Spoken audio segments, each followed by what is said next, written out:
The Grand Chamber of the Galactic Council floated in perfect silence above Centauri Prime.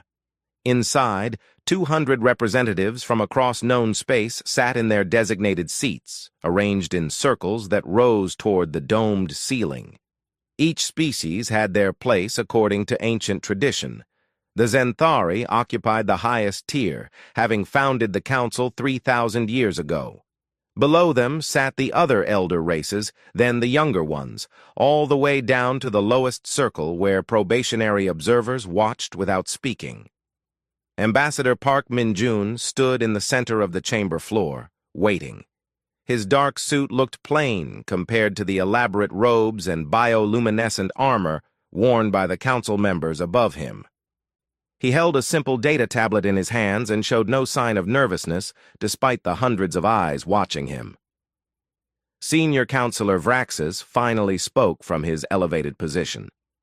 The Zenthari was tall and thin, with silver skin that seemed to shimmer under the chamber lights. His forearms moved in dismissive gestures as he addressed the human below. "We have received Earth's application for council membership," Vraxis said, his voice carrying through the chamber's acoustic design. "This is unexpected. Your species only achieved faster-than-light travel 32 years ago. Most civilizations wait several centuries before applying." Min-jun bowed slightly. "We understand this seems fast by council standards. However, we believe our achievements speak for themselves."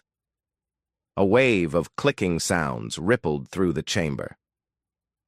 It took Min-jun a moment to recognize it as laughter from the insectoid Threxians. One of them, Counselor Zixtha, leaned forward in her seat. "Achievements?" she chittered. "Young human, the council has standards established over millennia. What could your species possibly have accomplished in 3 decades that would qualify you for membership?" Min-jun tapped his tablet. Above him, a holographic display materialized, showing a star map. 47 systems glowed with blue markers. "Humanity has established permanent colonies in 47 star systems. Each colony is self-sufficient and connected through our trade network." Vraxis waved one hand dismissively. "Colony establishment is expected. The Dravine accomplished twice that in their first century of spaceflight, and they remained observers for 300 years. We have also mastered faster-than-light travel using our own unique approach," Min-jun continued calmly. "Our jump drives operate on different principles than traditional hyperspace gates. They're more efficient and require less exotic matter." Counselor Thessia, an Arconian with smooth blue skin and large analytical eyes, tilted her head. "That would be significant. May we examine your drive specifications?" "Of course," Min-jun said. "We've included full technical documentation in our application." Vraxis made a sharp sound. "Technical documentation means nothing. Any species can compile data. What matters is proven capability over time. The Council measures stability, wisdom, and cultural maturity. These cannot be rushed." Min-jun nodded. "We understand your concerns. That's why we've also documented our diplomatic relations.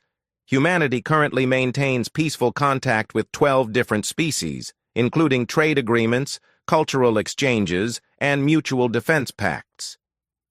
12 species? Another counselor scoffed.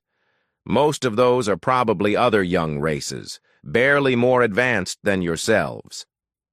"Actually," Min-jun said quietly, 6 of them are current council members. I believe Counselor Zixtha's people signed a medical research partnership with our Mars colony last year." The chamber fell silent. Zixtha shifted uncomfortably in her seat. "A minor arrangement. It means nothing regarding council membership." Vraxis stood, his full height impressive even at a distance. "Enough. We have reviewed your application, and the council's decision is clear. Humanity shows promise. But you are far too young a spacefaring civilization to join the Council. We grant you probationary observer status.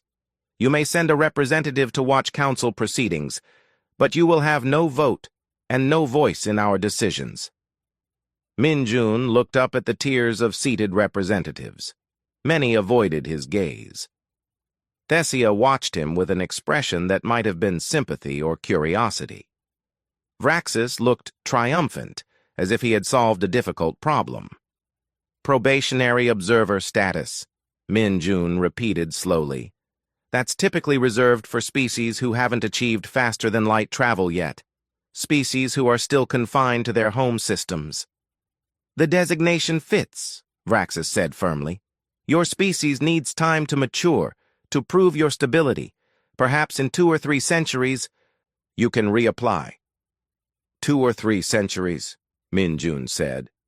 He touched his tablet again, and the hologram changed. Now it showed comparative data, human technological progression versus other species at similar points in their development. The human curve rose sharply, far steeper than the others. With respect, Counselor, in 3 centuries humanity will have progressed far beyond the requirements for membership. We're progressing faster than any species in recorded galactic history. Vraxis's silver skin darkened slightly. Impossible. Technological advancement follows known patterns. Your data must be incorrect. The data comes from your own council archives, Min-Jun said. I simply compared humanity's 30-year progress to other species' first 30 years in space. Thesia leaned forward, her eyes focused on the hologram. He's correct. The progression rate is unprecedented. If this continues... It won't continue, Vraxis interrupted. All species experience rapid initial growth followed by natural plateaus. It's inevitable. The human rate will slow, and they will follow the same path as everyone else. Min-Jun closed his tablet. The hologram vanished. He looked around the chamber one more time, meeting the eyes of as many counselors as would look back at him. Then he bowed formally. We accept the council's decision, he said. His voice remained calm and respectful. We will take our place as probationary observers. We will watch. We will learn from your example. Something in his tone made several counselors shift uncomfortably. Vraxis narrowed his eyes. You seem pleased with the rejection? Min-Jun smiled slightly. Not pleased, counselor. Simply patient. Humanity is good at patience. We're also good at proving ourselves through actions rather than words. I'm certain we'll have another opportunity to discuss this matter in the future. Perhaps sooner than you expect. He bowed again and walked toward the chamber exit. The great doors opened silently before him. As he left, conversations broke out across the tiers. Some counselors seemed troubled. Others laughed at the presumption of the young species. Vraxis sat back in his seat, confident that the matter was settled. Thesia, however, kept watching the door where the human had disappeared. She pulled up the data Min-Jun had presented and began studying it carefully. The progression curves troubled her. They suggested something the Council had never encountered before, a species that broke all the established patterns. She made a note to watch humanity closely. Something told her this would not be the last time they heard from Ambassador Park Min-Jun. 6 months after humanity's rejection, Counselor Thesia sat in her private office reviewing reports. Her position as the Council's chief analyst meant she saw patterns that others missed. Lately, those patterns all pointed toward the same species that had been dismissed so easily. Her communication console chimed. Counselor Vraxis appeared on the screen, his silver face showing unusual tension. "Have you seen the trade reports from the Outer Rim?" he demanded without greeting. "I'm reviewing them now," Thesia replied. She pulled up the data on a secondary screen. Human merchant vessels have increased their presence by 400% in the last 6 months. They're operating in 43 different sectors. "It's more than presence," Vraxis said sharply. "They're dominating. 3 established shipping companies have filed complaints. The humans are faster, cheaper, and more reliable. They're taking contracts away from species who have been trading for centuries." Thesia studied the numbers. Human ships arrived on schedule 98% of the time. The Council average was 73%. Human shipping costs ran 30% lower than standard rates. Their cargo loss rate was nearly zero. "How are they achieving this?" Vraxis asked. "Their technology is primitive. They shouldn't be able to compete with established trade networks."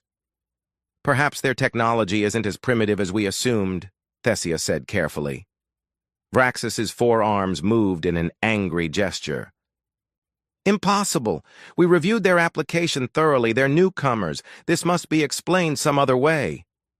Before Thesia could respond, another call interrupted. Admiral Krendax of the Council Defense Fleet appeared on a third screen. The massive Dravine warrior looked troubled. "We have a situation on Valora Prime," he rumbled. "It's the plague outbreak.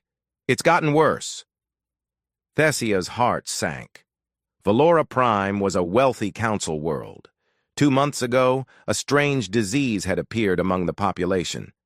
Council medical teams had been working around the clock to find a cure, but the plague continued spreading. 50,000 people had died already. "How much worse?" she asked quietly. "The lead research team says they're no closer to understanding the pathogen than when they started. They estimate another 200,000 deaths in the next month." Krendax paused. "And there's something else. A human medical team has arrived. They're requesting permission to help." Vraxis's image pushed forward. "Absolutely not. We don't need help from observers. Tell them to leave." "Actually," Krendax said, "the Valoran government has already granted them permission. They're desperate.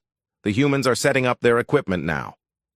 Thesia watched over the next 3 days as reports came in from Valora Prime. The human medical team consisted of 12 people, led by Dr. Kim Soo-jin. They brought equipment Thesia had never seen before: portable gene sequencers, adaptive synthesis chambers, and something they called a quantum microscope. Within 18 hours, the human team identified the pathogen. Within 36 hours, they had developed a treatment. Within 72 hours, the plague was contained. Not slowed, not managed. Contained completely. Thesia traveled to Valora Prime herself to investigate. She found Dr. Kim in a hospital, finishing the last round of treatments. The doctor was young, probably not even 40 years old by human standards. She looked exhausted, but satisfied. "How did you solve this so quickly?" Thesia asked. "Our best scientists have been working on this for 2 months." Dr. Kim smiled tiredly. "We approached it differently. Your teams were trying to understand the pathogen completely before developing a treatment. We used adaptive modeling. We let our systems test millions of potential solutions simultaneously and evolve the most effective ones." "That would require massive computing power," Thesia said. "Yes," Dr. Kim agreed. "Our quantum networks can handle it. We found that sometimes speed matters more than complete understanding. These people needed help now, not after we wrote perfect academic papers about the disease." Thesia returned to the council chambers with a full report. Vraxis listened in silence, his silver skin darkening. "This is concerning," he finally said. "Concerning?" Thesia repeated. "They saved 200,000 lives. Our medical teams couldn't solve the problem." "Exactly," Vraxis said. "Our medical teams are among the best in the galaxy. We have species with 3,000 years of advanced research. If they couldn't solve it quickly, how did humans manage it in 3 days? It doesn't make sense." "Unless the humans are simply better at this type of problem," Thesia suggested. Vraxis's 4 hands slammed down on the table. "Impossible! They're observers. They're practically primitives. There must be another explanation." Over the next month, Thesia watched more reports accumulate. Human engineering teams had begun construction of a space station in the Tarsus sector. The station, designed as a neutral meeting place for trade negotiations, was enormous. Preliminary scans showed it would be larger than any single structure the Council had ever built. Construction estimates suggested it would take 5 to 7 years to complete using standard methods. The humans finished it in 3 months. Thesia went to see it herself. The station hung in space like a massive wheel gleaming with lights. Ships from dozens of species docked at its ports. She walked through corridors filled with traders, diplomats, and travelers. Everything was clean, efficient, and impressively organized. She met Ambassador Park Min-jun in the station's central hub. He was meeting with representatives from 6 different species, discussing trade agreements and cultural exchanges. When he saw Thesia, he excused himself and approached her. "Counselor Thesia," he said warmly, "welcome to Unity Station. What do you think?" "It's remarkable," she admitted. "How did you build it so quickly?" "Modular construction and a lot of planning," Min-jun said. "We've gotten good at working efficiently. When you're a young species, you learn to make the most of your resources." "The Council is noticing humanity's activities," Thesia said carefully. "There are questions about how you're achieving so much so quickly." Min-jun's expression became thoughtful. "Are they questions, or are they concerns?" "Both, perhaps." "We're not trying to threaten anyone," Min-jun said. "We're just doing what humanity does best, adapting, learning, and building. We see problems and we solve them. We see opportunities and we take them. We were told we need to prove ourselves. That's what we're doing." Thesia nodded slowly. "Some council members believe there must be alternative explanations for your success, that perhaps you've acquired technology from more advanced species, or that you're exaggerating your achievements." For the first time, Thesia saw a flash of something harder in Min-jun's expression. "They think we're cheating or lying? They think the situation doesn't match their understanding of how civilizations develop," Thesia said diplomatically. Min-jun was quiet for a moment. "Counselor, I've submitted 3 requests for another council hearing. All 3 have been delayed indefinitely. We've provided documentation of everything we've accomplished. We've been completely transparent, and still we're treated as if we're insignificant. At what point does the council acknowledge reality?" "I'm working on that," Thesia said. "But change takes time. The council has operated the same way for 3,000 years. "Then perhaps it's time for the council to adapt," Min-jun said quietly. "Humanity has learned that survival depends on adapting to new situations. Species that refuse to change eventually become irrelevant." Thesia felt a chill at those words. "Is that a threat?" "No," Min-jun said, his expression softening. "It's just an observation. We're not trying to replace the council or challenge its authority. We just want to be treated fairly. We want to be recognized for what we've actually accomplished, not dismissed based on assumptions about what young species can or cannot do." Thesia left Unity Station with much to think about. She returned to the council chambers and immediately called for an emergency session. She presented everything she had witnessed: the shipping dominance, the medical breakthrough, the massive station completed in impossible time. The council members listened. Then they began making excuses. "The shipping numbers are probably temporary," one said, "a short-term fluctuation." "The medical solution was likely simple," another suggested. "Our teams were overthinking the problem." "The station construction used cheap materials," a third insisted. "It won't last." Vraxis nodded at each explanation. "Exactly. There are rational answers for everything. The humans are industrious, we can acknowledge that. But let's not exaggerate their capabilities. They're still far from council membership standards." Thesia looked around at her colleagues. They were all brilliant individuals, yet they couldn't see what was right in front of them. Or perhaps they simply refused to see it. She thought of Min-jun's words about adaptation and irrelevance. For the first time, she wondered if the council had already begun its decline without realizing it. The warning came without mercy. A dozen council border stations went silent simultaneously, their transmissions cutting off mid-sentence. By the time Admiral Krendax mobilized the defense fleet, the enemy had already consumed 3 entire systems. The Korth swarm had returned. Thesia stood in the council war room, watching the tactical display with growing dread. The swarm was a machine intelligence that had appeared twice before in council history, each time requiring massive military efforts to repel. Now it was back, and the glowing red markers on the map spread like infection across council space. "How bad is it?" Councillor Vraxis asked, his silver skin pale with concern. Admiral Krendax manipulated the display, showing projections. "Our tactical analysis predicts the swarm will consume 40% of council territory within 6 months. Every ship they destroy, they absorb and reconstruct into more swarm units. They're growing exponentially." "What do we need to stop them?" another counselor asked.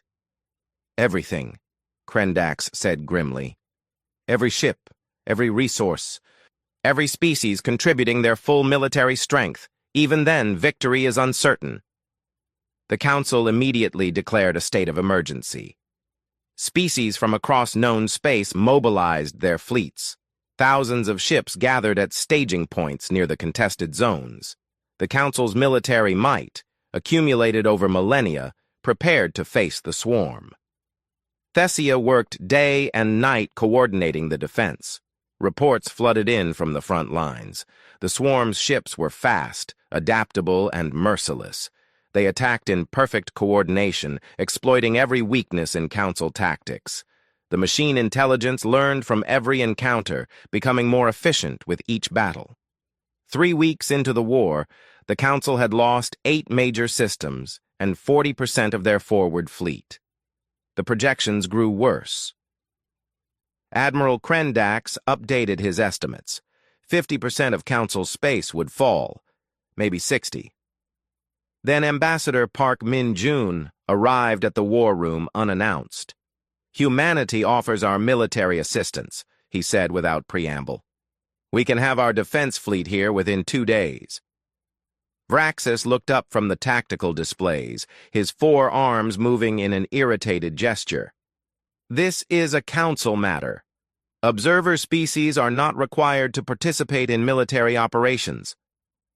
"We're aware," Min-jun said. "We're volunteering." "Your help is not needed," Vraxis insisted. "We have the situation under control." Thesia glanced at the tactical display where red markers continued spreading. Under control was not the phrase she would have chosen. "Ambassador, what assets can humanity contribute?" 340 ships, Min-jun replied. "Mostly destroyers and frigates, with 20 carrier-class vessels and supporting logistics." Several counselors exchanged looks. It was a respectable force, especially for such a young species, but it was tiny compared to the thousands of ships the council had already committed. "We appreciate the gesture," Vraxis said in a tone that suggested he didn't appreciate it at all. "But the Korth swarm requires experienced commanders and proven tactics. Your species has never faced an enemy like this. You would be throwing away lives needlessly." "We've reviewed all available data on the swarm," Min-jun said. "We believe our tactical approach might be effective." "Your tactical approach?" Vraxis's voice carried barely concealed contempt. "You've been a spacefaring civilization for 33 years. The Council has been fighting wars for 3,000. Thank you for your offer. But we don't need help from observers playing at being soldiers." Min-jun's expression remained neutral, but Thesia noticed his hands tighten slightly. "Very well. We respect the Council's decision. However, the swarm is also approaching human territory. We'll be deploying our fleet to defend our own space." "Of course," Vraxis said dismissively, already turning back to the tactical displays. Min-jun left without another word. Thesia almost called after him but stopped herself. She had no authority to override Vraxis's decision. 2 days later, sensors detected the human fleet arriving in the contested zone. They positioned themselves along the edge of human territory, exactly as Min-jun had said. The Council fleet ignored them, focused on their own desperate battle against the swarm's advancing waves. Then something unexpected happened. a swarm battle group of 80 ships broke off from the main assault and headed toward human space. The tactical computers predicted an easy victory for the machines. The human fleet was outnumbered and outgunned. Thessia watched the engagement from the war room, unable to look away. She expected to witness a slaughter. Instead, she saw something that made her question everything she understood about warfare. The human ships moved in patterns she'd never seen. They didn't hold formation in the traditional sense. Instead, they flowed like water, constantly shifting positions and angles. When the swarm ships fired, the humans weren't where the targeting systems predicted they'd be. The human weapons were different too, not more powerful, but used in ways that seemed almost creative. They targeted joints and connection points on swarm ships. They used debris fields as cover and weapons simultaneously.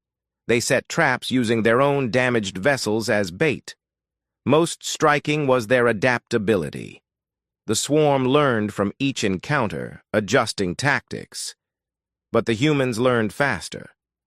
Every time the swarm adapted, the humans changed their approach completely, forcing the machines to start learning all over again. Within 6 hours, the human fleet had destroyed 40 swarm ships and damaged the rest badly enough to force a retreat. They had done it with minimal losses. 7 ships damaged, 2 destroyed. Admiral Krendax stared at the battle recordings in disbelief. How? How did they do that? Thessia replayed the engagement 3 times, analyzing every detail. They're not fighting like we do. Our tactics are based on proven strategies refined over centuries. We have doctrine and procedure. The humans, they improvise. They treat every battle as unique. Improvisation is inefficient, another admiral protested. Proper military doctrine exists for a reason. Their results suggest otherwise, Thessia said quietly. The human fleet didn't stop after their first victory. They began probing swarm positions, engaging in what looked like harassment attacks. Small groups of human ships would strike quickly, destroy a few swarm vessels, and retreat before reinforcements arrived. They attacked supply lines, isolated units, and communication nodes. The swarm, programmed to learn and adapt, found itself unable to predict the human attacks. There was no pattern to learn from. Every attack was different, using different tactics, targeting different weaknesses. Within 3 weeks, the swarm's advance had stalled. The machine intelligence, so efficient at overwhelming traditional council tactics, struggled against opponents who refused to fight traditionally. The swarm began reallocating resources, pulling ships away from council space to deal with the human threat. That's when the council fleet counterattacked. With swarm forces divided and distracted, Admiral Krendax launched a major offensive against weakened positions. The tide of the war shifted dramatically. By the end of the 6th week, the swarm was in full retreat. By week 7, the last swarm ships fled into deep space, leaving behind only wreckage. The war was over. Thessia compiled a comprehensive report on the campaign, including detailed analysis of the human fleet's contributions. She presented it to the full council. The numbers were undeniable. Human tactics had been decisive in the victory. Vraxis read the report in silence. When he finished, he set it aside and addressed the council. I've reviewed Councillor Thessia's analysis. While the human fleet performed adequately, I believe we're overestimating their contribution. The swarm's retreat was primarily due to the Council's superior numbers and experience. The data shows, Thessia began. Data can be interpreted many ways, Vraxis interrupted. I propose an alternative explanation. The swarm encountered a malfunction. These machine intelligences are ancient and unstable. It's likely that internal errors caused their retreat, not human military action. Several councillors nodded. Others looked uncertain. Thessia couldn't believe what she was hearing. A malfunction? They destroyed 40 swarm ships in their first engagement. They disrupted swarm logistics across 6 sectors. Coincidence, another councillor suggested. The swarm was already weakening when the humans arrived. They just happened to be present during its decline. Or, Vraxis added, the swarm was never as dangerous as we initially assessed. We may have overestimated the threat. That would explain why it was resolved so quickly. Admiral Krendak stood suddenly, his massive frame tense with anger. I commanded that campaign. I watched the humans fight. They saved countless lives and turned a losing war into a victory. This council owes them gratitude, not dismissal.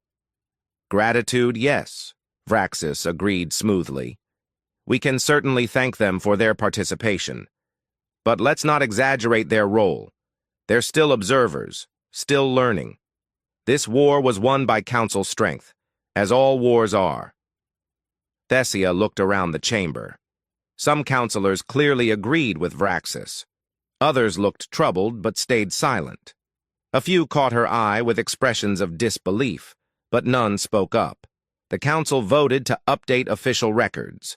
The swarm threat level was retroactively reduced. The human fleet's actions were noted as supportive assistance rather than decisive intervention. The war became another example of council superiority. Thessia returned to her office and found a message waiting from Ambassador Min Jun. It contained no words, just a file attachment. She opened it and found the complete human battle records. Every engagement, every tactic, every casualty. At the bottom was a short note. For your personal files. We understand the official record will tell a different story. That's politics. But at least you'll know the truth. The soldiers who fought deserve that much. Thessia saved the file in her private archives. Then she sat in the darkness of her office, thinking about denial, truth, and the price of refusing to see reality. The first species arrived exactly 1 year after the Swarm War ended. They called themselves the Kalari, a reptilian people who had recently achieved faster-than-light travel. They submitted their application to the Galactic Council with all proper documentation and procedures. Counselor Thessia reviewed their file with interest. The Kalari had developed from industrial civilization to spaceflight in just 80 years. Their technology was sophisticated and their society stable. By any traditional measure, they qualified for probationary observer status at minimum. What caught Thessia's attention was a note in their cultural exchange section. The Kalari listed humanity as their primary diplomatic contact and credited human advisors with helping them overcome several critical technological barriers. 1 week later, a second species applied. The Vorash, a collective of aquatic beings, had also achieved spaceflight. Their application also mentioned human assistance. By the end of the month, 3 more species had submitted applications. All 5 cited humanity as mentors, partners, or friends. Vraxis called an emergency council session. His silver skin had taken on a darker shade that Thessia recognized as stress. We have a situation. These new species, all of them, have been influenced by humanity. This is concerning. Why is it concerning? Thessia asked. Helping younger species develop is encouraged by council doctrine. Many of our members did the same throughout history.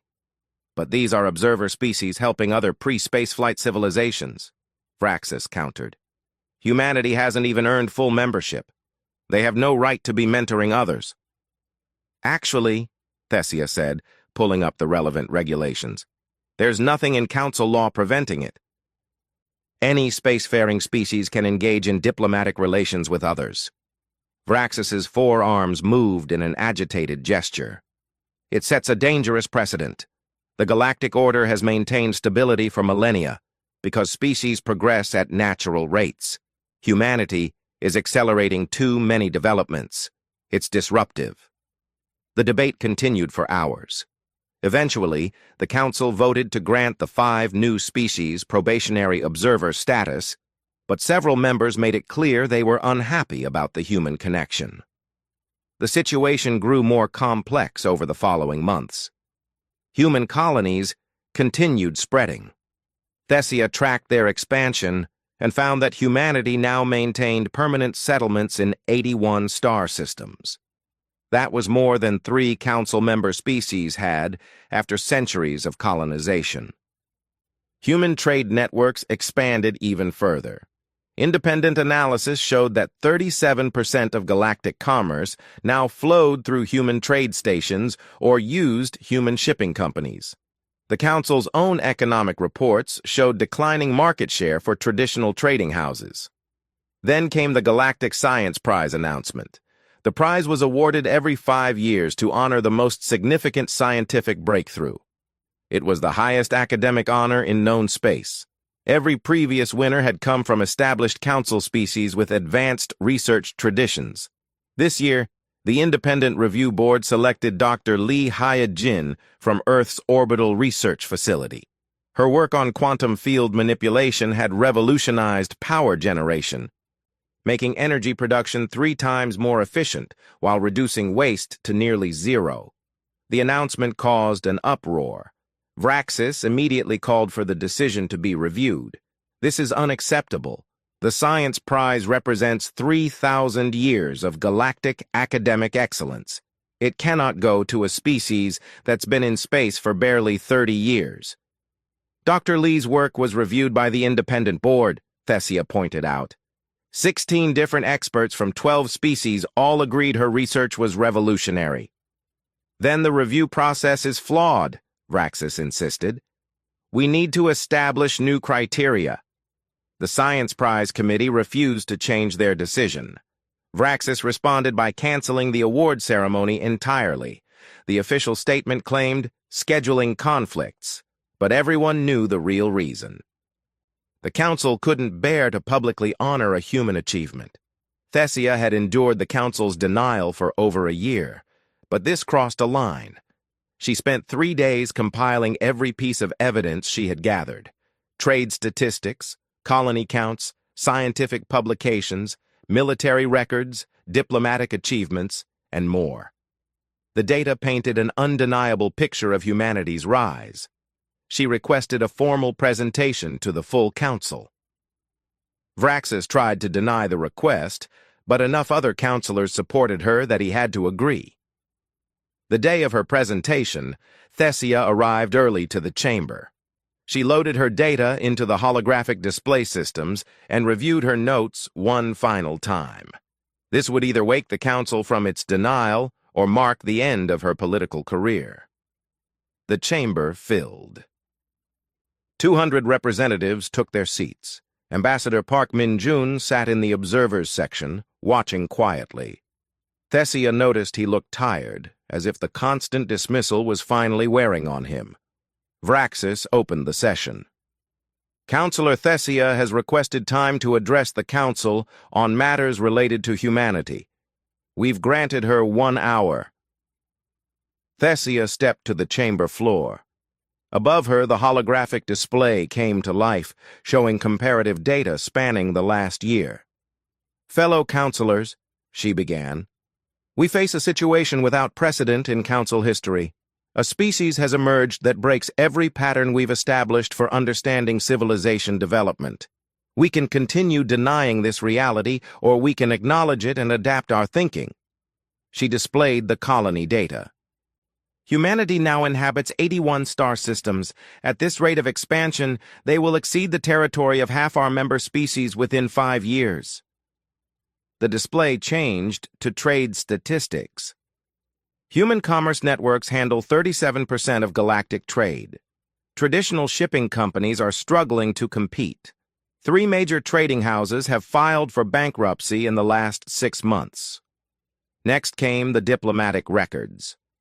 22 species now maintain formal diplomatic relations with humanity. 5 have applied for council membership citing human mentorship. 12 of our own member species have established independent partnerships with Earth. The display shifted to scientific achievements. Human researchers have published 473 papers in recognized journals this year. That's more than the combined output of our 5 newest member species. Dr. Lee's power generation breakthrough is just the most visible example. Finally, She showed the military records from the Swarm War. Human tactical innovation was decisive in our victory. Their casualty rate was 1/10 of ours while achieving superior results. This wasn't luck. This was capability. Thessia paused, looking up at the tiers of seated representatives. Every claim I've made is documented and verifiable. The question before us is simple. Do we acknowledge reality, or do we continue pretending that humanity is still a probationary observer species that needs centuries to prove themselves? The chamber remained silent for a moment. Then Vraxis stood.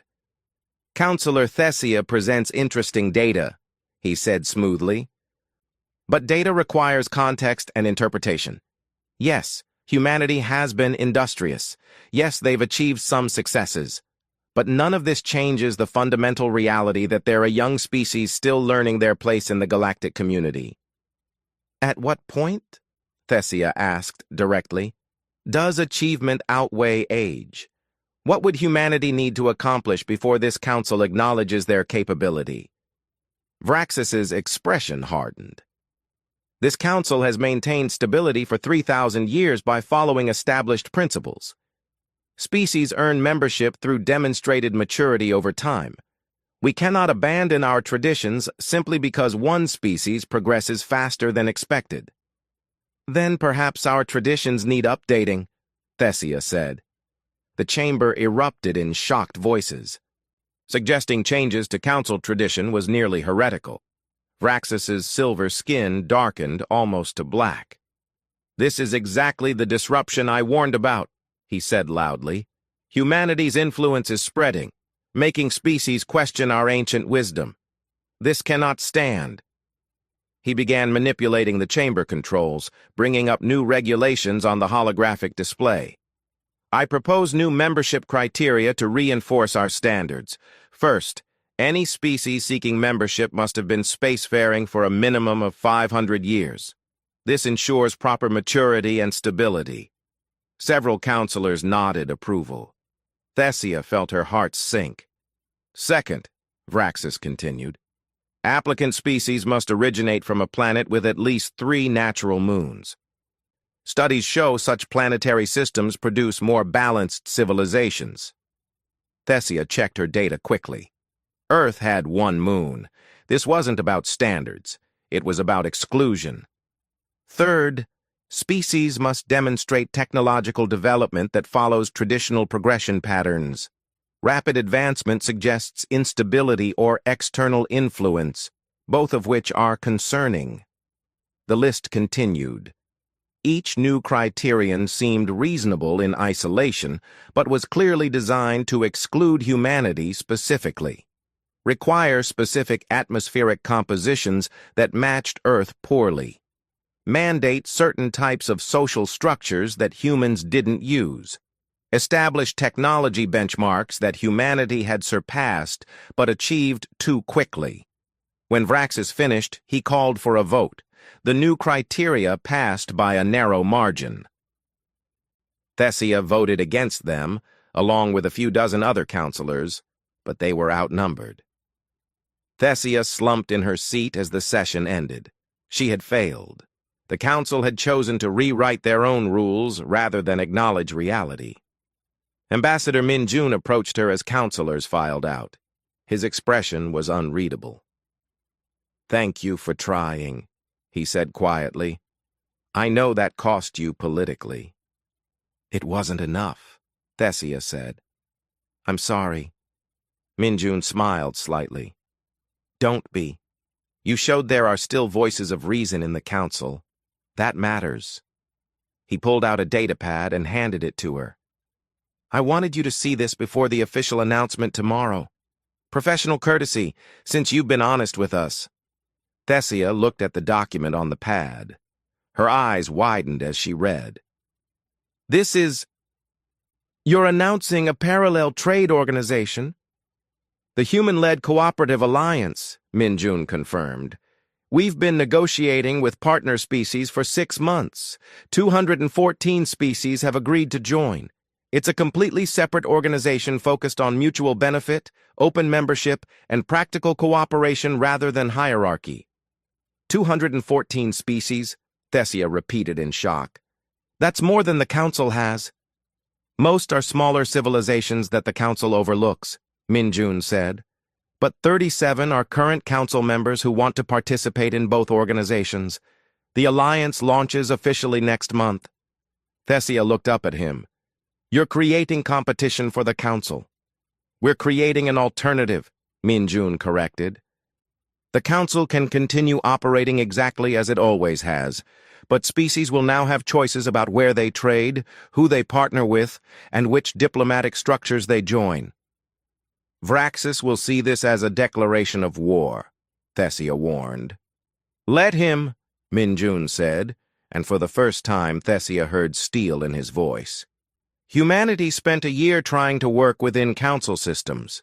We proved ourselves a dozen different ways. We helped species in need, won a war, and contributed to galactic prosperity. In response, the Council rewrote their rules to specifically exclude us. He gestured toward the now empty chamber. We're done asking for permission. We're done waiting to be acknowledged. If the Council wants to pretend we don't exist, that's their choice.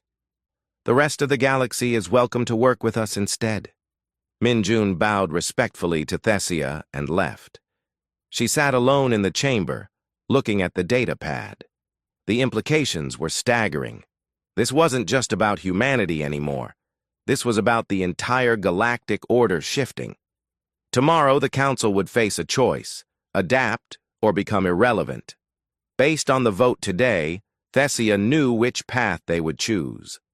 5 years after humanity's first application to the Galactic Council, Councillor Thessia walked through corridors that felt emptier every day. The great chamber that once held 200 representatives now barely managed 100 on busy days. The rest had stopped attending, finding more pressing matters elsewhere. The Council faced a crisis that no amount of denial could hide anymore. 60% of galactic trade now flowed through the human-led cooperative alliance rather than traditional council networks. The numbers were undeniable because they appeared in every economic report, every shipping manifest, every trade analysis. Half of the Council's member species had established formal relationships with the alliance while maintaining their Council membership. 4 species had quietly approached human representatives, asking about leaving the Council entirely to join the alliance exclusively. The Council's influence, built over 3,000 years, was crumbling, and today Vraxis had finally called an emergency session to address what he termed human interference in Council affairs. Thessia took her seat and watched the chamber fill slowly. Vraxis arrived last. His silver skin now permanently darkened by stress. He had aged visibly over the past 5 years, his movements slower and more careful. This council is called to order, Vraxis began, his voice lacking its former authority. We face an existential threat to our organization and our way of life. Humanity has systematically undermined Council influence through their alliance. They have stolen our trade, poached our members, and disrupted the galactic order we've maintained for millennia. He activated the chamber displays, showing maps of trade routes. Blue lines represented Council-affiliated commerce. Red lines showed alliance trade. The blue lines looked like thin threads. The red lines dominated the map like a vast web. This is unacceptable, Vraxis continued. We cannot allow a species of observers to destroy everything the Council has built. I propose immediate sanctions against humanity and any species participating in their alliance. Sanctions? Admiral Krendak stood, his massive frame still imposing despite retirement from active military service. And how exactly would we enforce such sanctions? With what authority? The Council's authority, Vraxis said sharply. We are the legitimate governing body of galactic civilization. We're a voluntary organization, Krendax countered. We have no enforcement power beyond what our members grant us, and increasingly, our members are choosing to grant their cooperation to others. Before Vraxis could respond, the chamber doors opened. Ambassador Park Min-jun entered, but he wasn't alone. Behind him walked 12 other representatives, each wearing the silver and blue insignia of the Alliance. Vraxis's 4 arms moved in an angry gesture. You weren't invited to this session. Observers attend only when... I'm not here as an observer, Min-jun interrupted calmly. I'm here as the elected representative of the human-led cooperative alliance. These are my fellow alliance representatives. We've come with a formal proposal for the council. The chamber fell silent. Thessia leaned forward in her seat, curious despite her fatigue. Min-jun looked different somehow. Older, more confident, carrying himself with the authority of someone who no longer needed permission to speak. You have no right to address this council, Vraxis said, but his voice wavered slightly. Actually, Thessia said, standing, as a formal diplomatic organization representing 214 species, the Alliance has every right to address us. I move that we hear their proposal. Several other councilors voiced agreement. Vraxis looked around, seeing his support crumbling, and finally gestured sharply toward Min-jun. Very well. Speak. Min-jun walked to the chamber floor.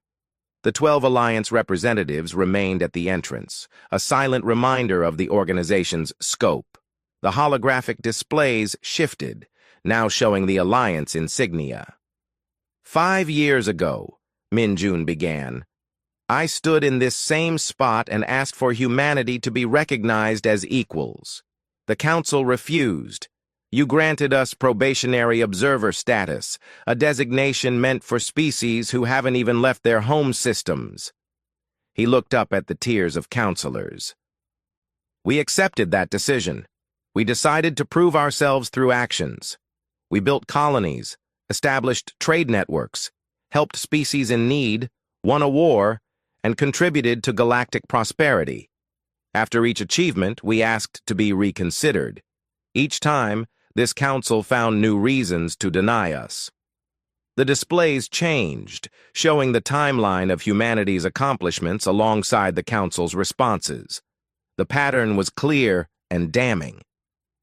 Eventually, we realized something important, Min-jun continued. We didn't need the council's approval. Hundreds of other species felt the same way. They were tired of hierarchies based on age rather than achievement. They wanted partnerships based on mutual benefit rather than traditions. So we built something new together. The display showed the alliance structure, a council of rotating representatives, no permanent hierarchy, decisions made by majority vote regardless of species age or size. The human-led cooperative alliance has thrived, Min-jun said. Our members trade freely, share technology openly, and support each other genuinely. We've solved problems the Council ignored. We've welcomed species the Council overlooked. We've proven that there are other ways to organize galactic civilization. Vraxis stood abruptly. You've proven nothing, except that young species lack respect for tradition. Your alliance is chaos pretending to be order. It won't last. Perhaps, Min-jun agreed calmly. Or perhaps we're simply the future while the Council clings to the past. Time will tell. He gestured, and the display changed again.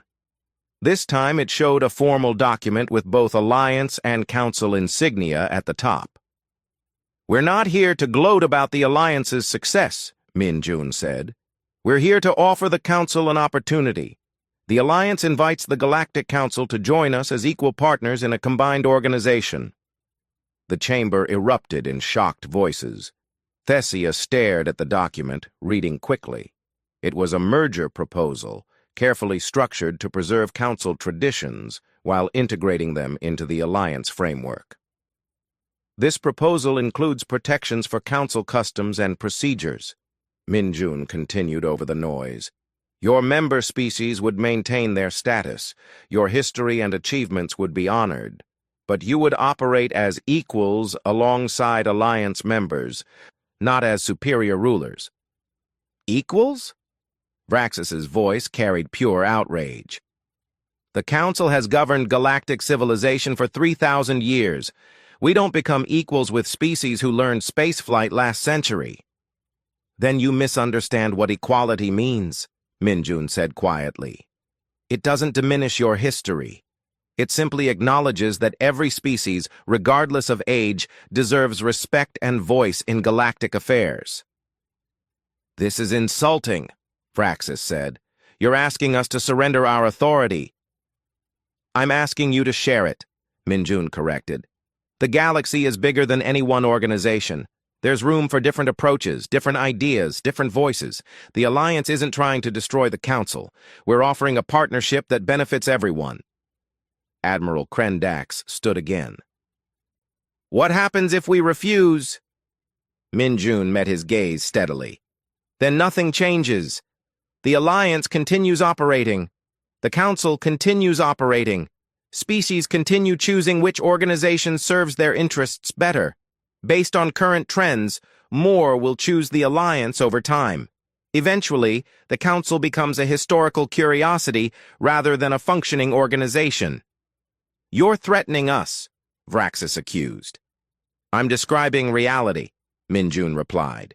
"The Council spent 5 years denying that reality, but facts don't care about denial. You have a choice now: adapt and remain relevant, or refuse and fade away. Either way, the galaxy is moving forward." Thessia stood. "I support hearing more details about this proposal. The Alliance has proven itself to be stable and effective. Perhaps cooperation serves everyone's interests." "Cooperation?" Vraxis turned on her. "This is surrender. They're asking us to abandon everything we've built, everything we stand for." "They're asking us to evolve," Thessia countered. "Species that refuse to adapt to changing circumstances become extinct. Organizations are no different." The debate raged for hours. Counselors argued passionately on both sides. Some saw the proposal as salvation, a way to remain relevant in a changing galaxy. Others viewed it as betrayal of everything the Council represented. Finally, Vraxis called for a vote. The chamber fell silent as counselors registered their decisions. Thessia voted in favor of beginning negotiations with the Alliance. She watched the count rise on the display. The final result appeared: 53 in favor, 47 against. The vote was split almost perfectly down the middle. "The vote fails to reach the required 60% majority for major policy changes," Vraxis announced, and Thessia heard relief in his voice. "The Council rejects the Alliance proposal. We will continue operating independently, as we have for 3,000 years." Minjun nodded as if he had expected this outcome. "Very well. The invitation remains open if the Council changes its mind. The Alliance will continue welcoming any species who wish to join us." He bowed formally and left with the other Alliance representatives. Thessia watched them go, feeling a profound sense of loss. The Council had just rejected its best chance at remaining relevant. Over the next 6 months, Thessia watched the consequences unfold. 4 Council species formally withdrew their membership to join the Alliance exclusively. 8 more reduced their Council participation to minimal levels, while expanding Alliance cooperation. The Great Chamber grew emptier. Sessions that once drew hundreds of attendees now barely managed 40 or 50. Important votes were delayed repeatedly due to lack of quorum. Council trade networks continued declining. Traditional shipping companies either adapted by partnering with Alliance members or went bankrupt. The Council's economic influence shrank monthly. Meanwhile, the Alliance thrived. New species joined weekly. Their trade networks expanded into previously uncontacted regions of space. Alliance medical teams responded to crises faster than Council bureaucracy could organize meetings. Thessia requested a meeting with Vraxis. She found him in his office, surrounded by reports that all told the same story of decline. He looked defeated, his silver skin now permanently dark. "I'm resigning from the Council," Thessia told him. "Several other members are doing the same. We're joining the Alliance. Vraxis didn't look surprised. Abandoning us in our time of need? I'm trying to salvage what I can, Thessia said. The Council had a chance to adapt. We chose denial instead. I won't go down with a sinking ship when there are alternatives. This is humanity's fault, Vraxis said bitterly. They destroyed everything. No, Thessia said firmly. We destroyed ourselves. Humanity just gave species an alternative to our rigidity. They showed that other approaches were possible. We could have acknowledged that and adapted. Instead, we pretended they didn't matter until it was too late. She placed a data pad on his desk. Min Jun asked me to give you this. It's another copy of the merger proposal. He said the invitation still stands if you change your mind. Vraxis pushed the pad away without looking at it. Never. Thessia left his office and walked through the council chambers one last time. The great hall that once symbolized galactic unity now felt like a museum, a monument to an age that had passed. 6 months later, Thessia attended her first Alliance assembly. The gathering took place on Unity Station, the massive human-built facility that had become the Alliance's unofficial capital. Representatives from over 300 species filled the halls, discussing trade, technology, and mutual cooperation. She spotted Ambassador Park Min-jun talking with a group of newly arrived species, welcoming them with the same patience and respect he had shown the Council years ago. He noticed her and smiled. "Councillor Thessia," he said warmly, "or should I say Representative Thessia now?" "Just Thessia is fine," she replied. "Titles matter less here." "One of many differences," Min-jun agreed. "How are you adjusting?" "It's strange," Thessia admitted. "The Alliance makes decisions so quickly. No endless debates about tradition or proper procedure. Just identify the problem, discuss solutions, vote, and implement. It's efficient." "Sometimes efficiency matters more than tradition," Min-jun said. "Though we do try to respect our members' customs and histories, we're not trying to erase where species come from. We just don't let it define where they're going." Thessia looked around at the diverse assembly. "What about the Council? What happens to them?" Min-jun's expression grew thoughtful. "They'll continue operating as long as their remaining members want them to. Maybe 50 species, maybe fewer. They'll handle their internal affairs and maintain their traditions. The galaxy is big enough for different organizations." "And if they fade away completely?" "Then they'll be remembered as an important part of galactic history," Min-jun said. 3,000 years of maintaining order is nothing to dismiss. They did tremendous good. They just couldn't adapt when the galaxy changed around them. A chime sounded, indicating the assembly was beginning. Thessia and Min-jun took their seats among hundreds of other representatives. There were no tiers here, no hierarchy of seating. Everyone sat as equals. The assembly began with a human facilitator calling for proposals. Species raised issues and suggested solutions. Votes happened quickly and efficiently. Thessia found herself contributing ideas, her input valued the same as species who had been spacefaring for millennia. During a break, she checked her messages and found one from Vraxis. She almost deleted it, then curiosity made her open it. The message was short. "The council chambers are nearly empty now. 10 species remain. We're discussing dissolution. I wanted you to know. You were right about everything. I just couldn't admit it until it was too late." Thessia sat quietly, feeling no triumph, only sadness. The council had been a force for stability and order for so long. Its end marked the close of an era. But as she looked around Unity Station, seeing hundreds of species working together as equals, she felt something else too. Hope. The galaxy was entering a new age, one built on cooperation rather than hierarchy, achievement rather than tradition, and adaptation rather than denial. Humanity hadn't destroyed the old order. They had simply shown that new orders were possible. The species who accepted that truth thrived. Those who denied it faded away. The assembly resumed, and Thessia returned her attention to the present. There was work to do, problems to solve, and a future to build together. The past deserved respect, but the galaxy moved forward with or without permission, and for the first time in years, Thessia felt optimistic about where it was headed.